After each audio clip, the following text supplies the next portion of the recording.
জাতীয় বিপ্লব ও সংহতি দিবস উপলক্ষে ঢাকার জিয়া উদ্যানে সাবেক রাষ্ট্রপতি ও বিএনপির প্রতিষ্ঠাতা জিয়াউর রহমানের সমাধিতে দলটির নেতাকর্মীরা সমবেত হচ্ছেন।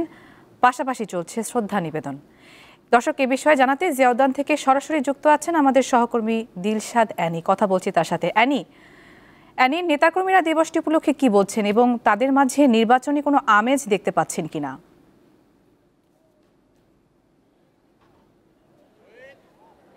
নুজহাত, আপনি যেমনটা বলছিলেন যে আজকে জাতীয় বিপ্লব ও সংহতি দিবস, তো দিবসটা উপলক্ষে কিন্তু যে এই মুহূর্তে আপনাদেরকে আমি দেখাতে চাই যে জিয়ার যে সমাধি আছে জিয়া উদ্যানে, সেখানে কিন্তু দলে দলে লোকজন আসছেন, যে দলের যে নেতাকর্মীরা আছেন, বিএনপির যে অঙ্গ সংগঠনের যে নেতা আছে, দলগুলো ওই অঙ্গ সংগঠন যেগুলো আছে, শ্রমিক দল, স্বেচ্ছাসেবক দল, আমরা দেখেছি জাতীয় গণতান্ত্রিক পার্টি, এরকম বিভিন্ন ব্যানারে কিন্তু আমরা দেখেছি যে নেতাকর্মী যারা আছেন তারা মিছিল নিয়ে আসছেন, ফুল নিয়ে আসছেন, অনেকে শ্রদ্ধাও জানিয়েছেন। আর আপনাদের আরেকটা বিষয় জানিয়ে রাখতে চাই, আজকে ভোর 6টা থেকে দলীয় পতাকা উত্তোলন করা হয়েছে দিবসটি উদযাপন উপলক্ষে।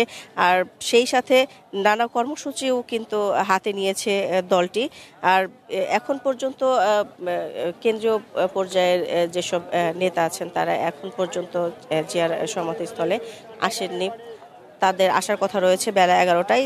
তারা শহীদ রাষ্ট্রপতি জিয়াউর রহমানের মাজারে বিএনপির পক্ষ থেকে শ্রদ্ধা নিবেদন করবেন, ফাতেহা পাঠ করবেন।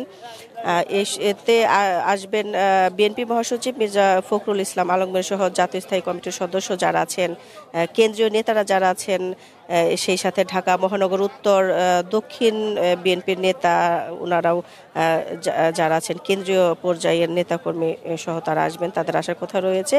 আর আপনাদের আরেকটা বিষয় বলি, সেটি হচ্ছে 1975 সালেই কিন্তু আধিপত্যবাদী চক্রের যে সব ষড়যন্ত্র রুখতেই দেশের স্বাধীনতা, সার্বভৌমত্ব ও গণতন্ত্র রক্ষার প্রত্যয় নিয়েই কিন্তু সিপাহে জনতা রাজপথে নেমে এসেছিল। এরপর থেকে জাতীয়ভাবে দিবসটি পালন করে আসছে জাতীয় স্বাধীনতা ও সার্বভৌমত্ব রক্ষায় শপথ গ্রহণ, সামরিক বাহিনী ও জনগণের ঐক্যের প্রতীক হিসেবে।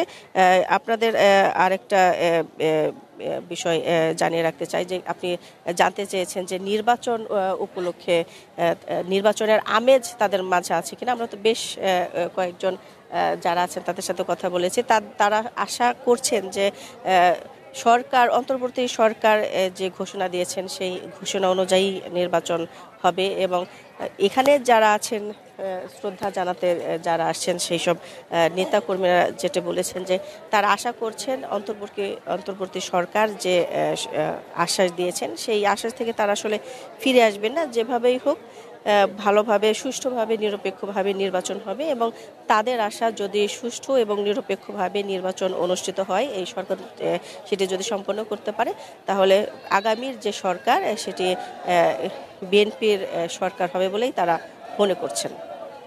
তো এই ছিল এখান থেকে সবশেষ। দিলশাদ অ্যানি, আপনাকে ধন্যবাদ।